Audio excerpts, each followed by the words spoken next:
તો જય દ્વારકાધીશ મિત્રો. તો દ્વારકાધીશ થી યાદ આવ્યું, આજે તો જવાનું હતું દ્વારકા. વાગ્યા હતા સવારના 5 અને મિત્રો હજી નીકળ્યા નતા ની ભેગું મુહૂર્ત થઈ ગયું. આજે ડેકીમાં જે ફોન થી લાઈટ થાય છે એ ખાલી તમે યાદ રાખજો. એ ફોન ભૂલી ગયા, ફોન લીધા વગર ડેકી બંધ કરી. તો દ્વારકા અમે જવાના છીએ. હું, આ મારું કુકુ મિત્ર, મારો ભત્રીજો અને મારા બે ભાઈ ને એક ભાભી. અહીંયા અમે તો ગાડી ને બિસ્લેરી પાઈ ભાઈ. તારો બાપ કિનલી છે. અને મિત્રો જે ફોન ડેકીમાં ભૂલી ગયા હતા એની હાલત જોઈ લો. ફોન માં તો બાંખું પડી ગયું અને મિત્રો બધાનું મૂડ ખરાબ થઈ ગયું આ ફોન ના કારણે. પણ પછી બધાએ વિચાર્યું જે થાય હારા માટે જ થાય. ફોને છે ને જાજા પાપ કર્યા છે એટલે એવું થયું. સમજો છો ને હું કહું? સવાર પડી ગઈ મિત્રો. આ મારા બેટું મારું ખોળામાં આવતું રહ્યું. આનું નામ મિત્રો હાર્દ છે. જેમ તેમ નો મસ્તો આનું ઇન્સ્ટાગ્રામ આઈડી છે. આ જો નીચે ટેગ કર્યું, ફોલો કરતા. અને મિત્રો સવારના શિરામણ કરી. હવે પાછા સિટી વાળા પૂછે શિરામણ એટલે હું? હા ભાઈ તમારી ભાષામાં બ્રેકફાસ્ટ. પાછા નીકળી ગયા દ્વારકા જવા માટે.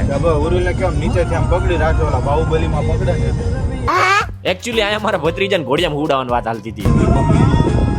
પછી એક જગ્યાએ મિત્રો રૂમ રાખીને કપડા ચેન્જ કરી લીધા. અને મિત્રો બપોર હતી એટલે મંદિર તો બંધ હતું. અને પછી અમે બધા નીકળી ગયા જમવા માટે. અને ફટાફટ મેનુમાં ઓર્ડર આપી દીધો. એટલે અહીંયા હોટલ વાળાને ઓર્ડર આપવાનો, મેનુ માનવા આપવાનું. હા પણ હવે કાકા હુઈ જાવ તમે. પછી ખાઈ પીને આવી ગયા ભાઈ રિસોર્ટ રાખવા માટે, કેમ કે મંદિર બંધ હતું. ફટાફટ આવી ગયા રિસોર્ટ માં ને ફટાફટ રૂમ બુક કરી લીધા. વધુ પડતો કાળજો થઈ ગયો ને. તું પહેલેથી કાળજો જ છું. આ મિત્રો છે રિસોર્ટ નો સ્વિમિંગ પુલ અને આ એરિયા આપડા રૂમ. અને પછી કાચ દેખાઈ ગયો તો કલર તો મારો પડે નગર સમાજ સ્વીકારશે ને. અને મિત્રો રાખી લીધા બે રૂમ. અને પછી સીધા કૂદકા મારવાના સ્વિમિંગ પુલ માં. એક રૂમ ના 4000 દેવા, કૂદકો તો મારો પડે ને. હા, મફત ના કોલ્ડ ડ્રિંક પીઓ. કાકા બધું હોટલ ના ભાવમાં જ આવે. આ ખાલી દેખાવમાં સારું, બાકી બહુ ખરાબ હતું. અને મિત્રો આનો પાર્ટ 2 જોવો હોય તો મને ફોલો કરીને કમેન્ટમાં જય દ્વારકાધીશ લખતા જાઓ.